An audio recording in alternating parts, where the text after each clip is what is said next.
Assalamualaikum warahmatullahi wabarakatuh. Ketemu kembali bersama Miss Widi di sini di materi kali ini yaitu tentang recount text. Nah, apa saja yang akan kita pelajari untuk hari ini? Yuk, kita mulai. So, what is our learning objective for today? First, student can label social function and the generic structures of recount text. And then, student can label the language features of recount text. And the last is, students can write a recount text. Jadi, tujuan pembelajaran yang akan kita pelajari di video kali ini adalah kalian bisa mengidentifikasikan dari social function, generic structure dari text recount. Kemudian, kamu juga bisa menentukan dari struktur kebahasaan atau unsur kebahasaan atau juga disebut dengan language feature pada recount text. Dan yang terakhir adalah menulis recount text. Nah, sekarang kita lanjut ke definition of recount text. What is the recount text? Recount text is a text which retells event or experience in the past. And the purpose is either to inform or to entertain the audience. Jadi, kalau dalam bahasa Indonesianya, recount text itu adalah teks yang menceritakan tentang kegiatan di masa lampau. Apa saja jenisnya nanti akan kita pelajari. Nah, yang tujuannya adalah untuk memberikan informasi atau menghibur audiens atau pembaca. Nah, sekarang ada beberapa jenis dari recount text. Ada factual recounts, yaitu teks recount yang menceritakan hal-hal fakta seperti laporan ilmu pengetahuan, teks berisi tentang laporan peristiwa yang terjadi berdasarkan opini, misalnya laporan kecelakaan, berita, dan lain-lain. Kemudian juga ada teks biografi, menceritakan kisah hidup seseorang, terutama orang terkenal, mulai dari kelahirannya sampai kisah sukses dan bagaimana dia dikenal oleh orang banyak. Selanjutnya ada personal recount, yaitu teks recount yang berisi pengalaman pribadi kita.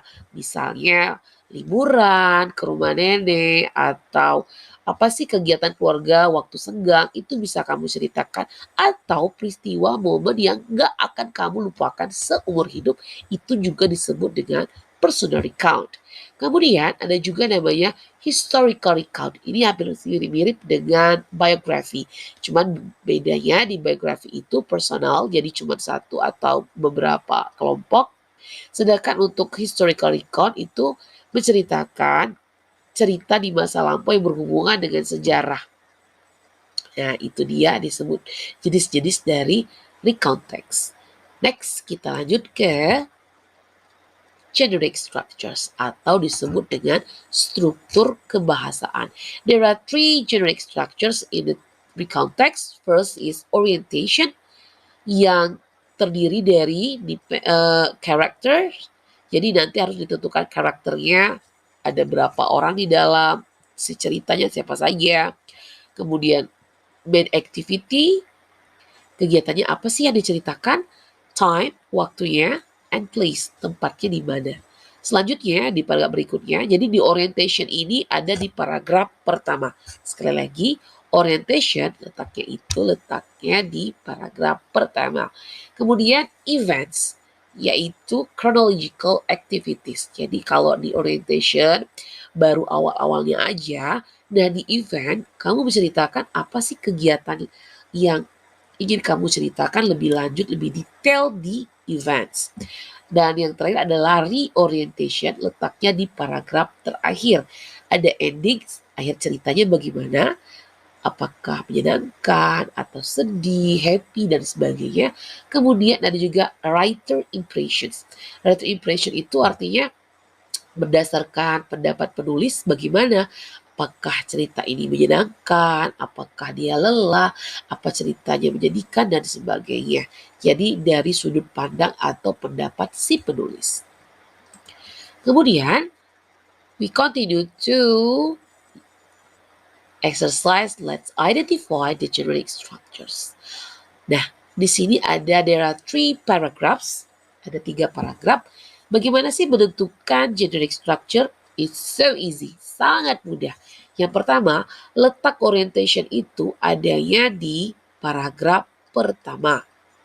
Perhatikan, adanya di mana? Iya benar, di paragraf pertama. Kemudian di orientation kita ada namanya tadi character, ada kata I and my friend, berarti karakternya adalah my friend and I. Kemudian juga ada tadi main activity, kegiatannya apa? Camping, benar. Di cerita kali ini dia bersama I dan my friend ini mau camping bareng. Kemudian what is the activity? We reach the camping, ada juga berhubungan dengan camping atau ground after we walk.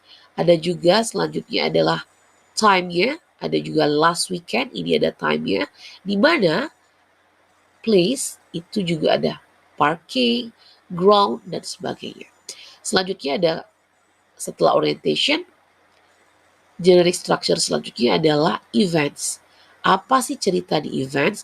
Jadi di event ini biasanya letaknya di paragraf kedua dan selanjutnya. Jadi dia detail kegiatan yang diceritakan. Misalnya ini personal recount, dia ceritain awal tentang camping, maka di events atau di paragraf kedua ini diceritakan apa saja sih kegiatan camping tersebut dari saya dan teman-teman saya di cerita ini. Dan yang terakhir adalah reorientations atau berada di paragraf terakhir.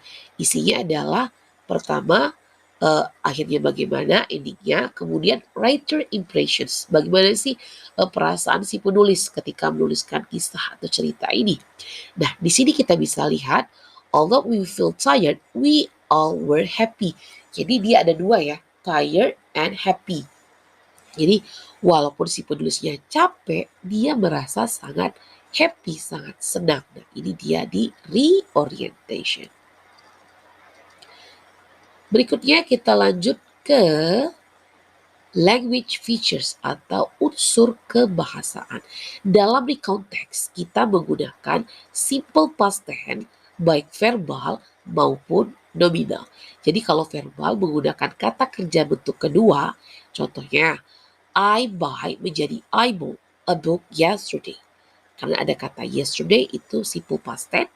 Kemudian kita juga bisa menggunakan kata simple past tense dengan jenis nominal. Jadi menggunakan to be, kemudian bertemu dengan adjective, noun, adverb of times. Ya, kita mulai langsung ke latihannya. Contoh, look at the language features of the context below. Jadi do you love fishing? Ada kata yesterday, I was. Nah, ada kata was, walk. Ini termasuk dari past tense. Kemudian ada kata went, through, felt juga adalah past tense. Nah, Ibu rasa cukup dulu video kita kali ini. Semoga bermanfaat bagi anak-anak Ibu. I hope you like and enjoy my video. Thank you for your attention. See you in the next video. Bye.